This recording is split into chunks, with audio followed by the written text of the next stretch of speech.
Hi, welcome to eat pray love and tarot. आज देख लेंगे कि नेक्स्ट 3 मंथ्स में आपका love life, health, career and finances किस दिशा में जा सकती है। ठीक है, मेजर आर्कानास की यूज करूंगी क्योंकि इसका एनर्जी थोड़ा लॉन्ग लास्टिंग होता है। कलेक्टिव रीडिंग होगा, जितना रेजोनेट करे आपसे बस उतना ही लीजिएगा। टाइमलेस होगा, आप जब भी ये वीडियो देखोगे उस दिन से नेक्स्ट 3 मंथ्स में आपके ये जो लव, हेल्थ, करियर, फाइनेंसेस की स्थिति इस तरफ जा सकती है। ऑल्सो मैं यहाँ एक बात बताना चाहूंगी कि एनर्जी है, पॉजिटिव अगर आउटकम आए तो वो पॉजिटिव आउटकम नेगेटिव में बदल सकता है, नेगेटिव पॉजिटिव में बदल सकता है। इट विल ऑल डिपेंड कि इस टाइम फ्रेम में आप कितना अपने ऊपर काम कर रहे हो, कितना पॉजिटिविटी आप अपने अंदर ला रहे हो या कितना नेगेटिविटी होल्ड करके बैठे हो। It will all depend on that. However tarot से एक बेसिक गाइडेंस आपको मिल जाएगी कि क्या हो सकता है, क्योंकि टैरट वही करता है, you know, instead more than predicting, tarot is about guidance. So आपको ये बता देगी कि नेक्स्ट 3 मंथ्स में किस दिशा में आपकी एनर्जी जा सकती है, and it will also give you a chance to work on them in your and bring them in your favour by working on your energy, क्योंकि अल्टीमेटली एनर्जी वर्क है। ऑल्सो जेंडर न्यूट्रल रीडिंग है, क्योंकि energy का कोई particular gender नहीं होता, तो आप नर, नारी, किन्नर या जो भी जैसे भी खुद को आइडेंटिफाई करते हो आपसे रेजोनेट करेगी। कोई भी स्पेसिफिक जोडियक या नंबर या अल्फाबेट के लिए नहीं है, क्योंकि एनर्जी है, एनर्जी कोई जोडियक ये सब की मोहताज नहीं है। हाउएवर अगर रीडिंग में कोई पर्टिकुलर जोडियक बहुत प्रोमिनेंटली आता है या कोई पर्टिकुलर नंबर या कोई पर्टिकुलर इनिशियल, तो मैं वो शेयर कर दूंगी। ठीक है, before starting I need to protect my energy, so all harm and negativity directed towards me by anyone return to them tenfold with immediate effect. This is my will, so mote it is. चलिए शुरू करते हैं। एक card हर चीज के लिए लूंगी। 1 for love, I need 1 card for love. Okay. I need 1 card for health. I need 1 card for health. ये कार्ड्स थोड़े डिफिकल्ट है शफल करना। Okay. 1 card for career. 1 card for finances.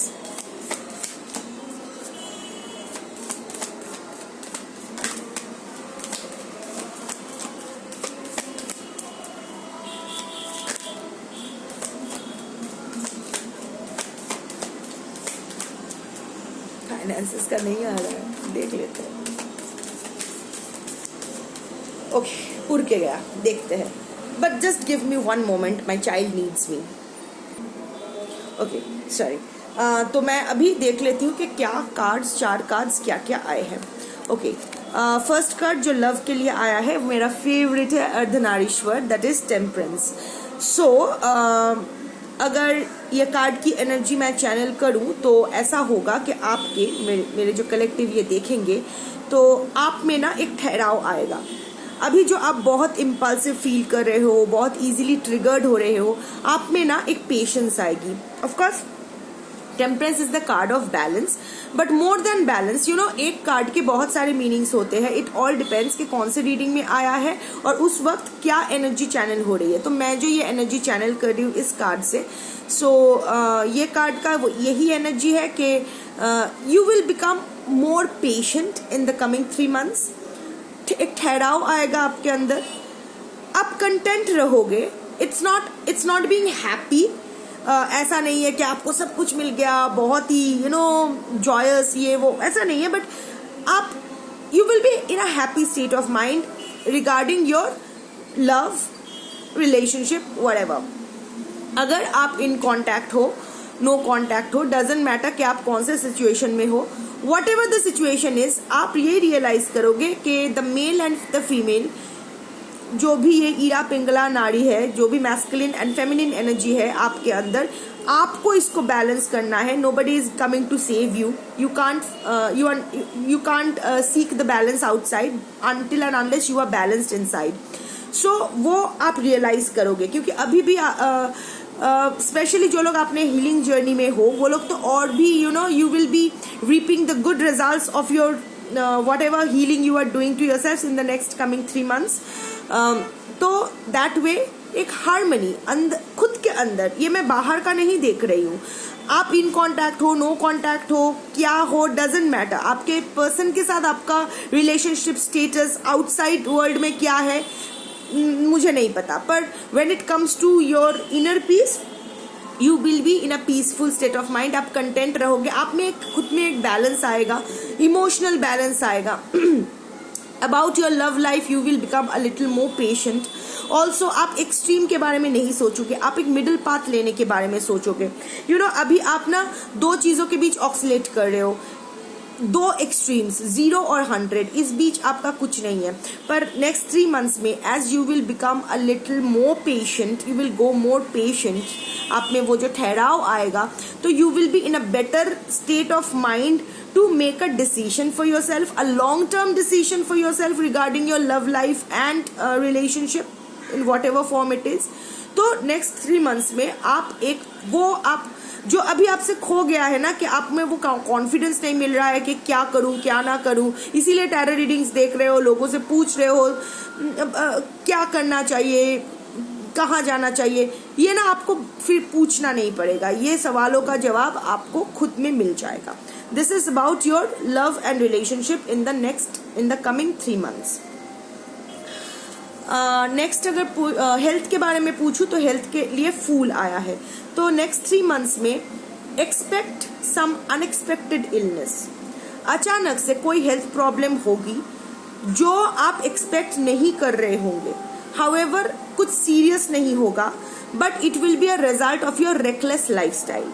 ये जो आप अपना हेल्थ के प्रति ध्यान नहीं दे रहे हो, योर लाइफ माने you are not living a very healthy lifestyle in whatever way, I don't know, but जो भी आप कर रहे हो, your body needs certain attention. कुछ पेंडिंग टेस्ट्स या कुछ डायग्नोसिस बाकी है या कुछ ट्रीटमेंट बाकी है जो आप डिले कर रहे हो, जिसके प्रति आप ध्यान नहीं दे रहे हो, या फिर इतना टायर्ड अप हो कि अपने ऊपर ध्यान देने का वक्त नहीं मिल रहा है. But this card is a reminder कि अगर आप खुद के ऊपर अभी ध्यान नहीं देते हो, आपके बॉडी जो सिग्नल्स भेज रहे हैं, जहाँ आपके बॉडी को मरम्मत की ज़रूरत है वो, एंड ऑल्सो द माइंड, जहाँ आपको वो मरम्मत की ज़रूरत है, वो अगर आप जल्द से जल्द नहीं करोगे तो नेक्स्ट 3 months में आपके कुछ अनएक्सपेक्टेड हेल्थ प्रॉब्लम्स होगी.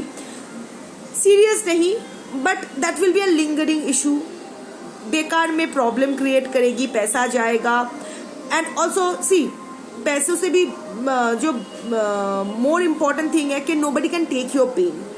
You can go to a doctor, you can take medicine, you can do whatever, लोग आपके सेवा भी कर सकते हैं, nothing, but nobody can take away that pain from you. तो बेकार में आपको सफर करना पड़ेगा due to your reckless lifestyle, due to whatever you are doing, I don't know. So this is about health. Career के लिए death आया है, यम का कार्ड. सो चेंज जो अभी आप कर रहे हो that is not serving your purpose. तो 2 चीज यहाँ होने वाला है. एक, इधर आप जॉब चेंज करोगे, या बिजनेस जो काम नहीं कर रहा है, शायद कोई दुकान डाले हुए हो, वो दुकान काम नहीं कर रहा है, तो आप चेंज करने के बारे में सोचोगे, कुछ और बेचूं या फिर कुछ whatever, I don't no, whatever the situation is. इधर आप एक नया जॉब या नया स्ट्रीम पकड़ोगे, या फिर पुराने चीज को ही कोई नए तरीके से करोगे अगले 3 महीने में, विच विल अल्टीमेटली कुछ ब्रेक होगा, कुछ मेक करने के लिए in a positive way. I am not seeing, ये डेथ कार्ड में ना I am not getting any negative vibe. तो करियर वाइज अगर मैं कहूँ तो आप कोई बोल्ड स्टेप लोगे. आप बहुत दिन से बहुत कुछ सोच रहे हो करने के लिए, कर नहीं पा रहे हो, आपको लग रहा है कि ये सही नहीं जा रहा है या फिर ऐसा नहीं चल सकता है, I need to take action, I need to take a bold step. पर वो रिस्क लेने से आप अब तक कतरा रहे थे, करूँ ना करूँ. बट नेक्स्ट 3 months में कुछ सिचुएशन ऐसी आएगी जहां आपके पास और कोई ऑप्शन नहीं रहेगा but to take that bold step और वो आपके लिए सही होगा। इनिशियली आपको लगेगा कि सब कुछ टूट गया है, मैंने गलती कर दी, ये गलत स्टेप हो गया, सब कुछ बर्बाद हो जाएगा। नहीं, बस चलते रहो, रुकना नहीं है, बस चलते रहना है। जिस रास्ते चल रहे हो आपको चलते रहना है, आपको आप जहां आपको सही जगह पहुंचा दिया जाएगा आपको। सो दिस इज वन। फाइनेंसेस में उल्टा आया है लवर्स ऑन द रिवर्स आया है। सो expect some unexpected financial losses, expenditure. I think ये आपके हेल्थ रिलेटेड हो सकता है, क्योंकि वो हेल्थ में भी आया था ना कि सम अनएक्सपेक्टेड एलिमेंट, उसकी वजह से भी हो सकता है या कुछ और की वजह से भी हो सकता है, but there will be some financial losses and it will I am seeing that it will depend on your choices. ठीक है, आपके गलत चॉइस की वजह से, अगर आप सही चॉइस ले लिए तो ये एनर्जी आप अवॉइड कर पाओगे, बट एज ऑफ नाउ जो अभी का जो आपकी एनर्जी है, अभी का जो सिचुएशन है, कुछ गलत चॉइसेस आप करोगे, कुछ गलत जगह इन्वेस्टमेंट, कुछ गलत पार्टनरशिप, कुछ गलत कोलैबोरेशन, कुछ तो करोगे जहां आपको ये फाइनेंशियल सेटबैक मिलेगा। however this card is also giving me that vibe के अगले 3 महीने में focus on your needs not your wants. आप क्या चाहते हो उस पर ज्यादा ध्यान मत दो, आपको किस चीज की जरूरत है उस पर ही खर्च करो। सो थोड़ा सा सोच समझ के दिमाग लगा के करो। See, you can, like I said, you can regulate energies, you can bring energies in your favor, or you can just drive them away against you. So it will all depend कि ये जो होने वाला है आपके सामने है। Love में, रिलेशनशिप में आप और पेशेंट होंगे, इमोशनल एक स्टेबिलिटी आएगी, आप एक मिडिल पाथ पकड़ोगे। हेल्थ में आया है कुछ अनएक्सपेक्टेड हेल्थ हैजर्ड्स हो सकता है, nothing serious but it will be a lingering issue and due to your reckless lifestyle. Career में आया है कि एक बहुत ही बोल्ड स्टेप आपको लेना पड़ेगा to bring some change in your career which will initially feel कि सब everything is crumbling down, but actually it will be good for you, so you have to keep moving. And finances में आया है उल्टा lovers, which means कि there will be some financial losses due to your bad choices. So even over expenditure is a bad choice, not knowing कि इस वक्त क्या खरीदना है या फिर कौन सा चीज अभी खरीदना है, कौन सी चीज को हम 6 महीने बाद सोच सकते हैं, ये भी एक चॉइस की बात है। So these are the energies that are waiting for you. तो आपकी अभी की जो एनर्जी है वो इस तरफ जा रही है इन द नेक्स्ट 3 मंथ्स। अब ये आप चेंज कर सकते हो नाउ दैट यू नो कि क्या आया है क्या नहीं आया है। जो अच्छी एनर्जीज है अच्छी एनर्जीज है, जो बुरी अच्छी एनर्जीज का मतलब ये है कि आप जिस तरह उस तरफ काम कर रहे हो ना अपने ऊपर, whatever you are doing, तो वहां आपको कंटिन्यू करना है, उस दिशा में ही कंटिन्यू करना है। और जो बैड एनर्जीज आया है उसको आप गुड एनर्जी में कन्वर्ट कर पाओगे bye regulating your thoughts and actions. आप क्या करते हो, आपकी एनर्जी किस तरफ जाती है, इस पर निर्भर होगी कि अगले 3 महीने आपके किस तरफ जाएंगे। Nothing is fixed in this universe, everything is changeable. क्यों? Energies are not static, energies are dynamic, so anything can change. और tarot is a very good medium to get a guidance, to get a पहले से पता हो कि ऐसा हो सकता है, मेरी अभी की एनर्जी के मुताबिक ये होने वाला है, तो मैं अगर अपना एनर्जी इधर उधर थोड़ा सा रेगुलेट करूँ तो ये मेरे फेवर में आ सकता है। सो this is a very good medium. तो यही है आपके लिए, अब इसको लेके आप क्या करोगे ये आप पर निर्भर है। So yeah thank you for watching, bye.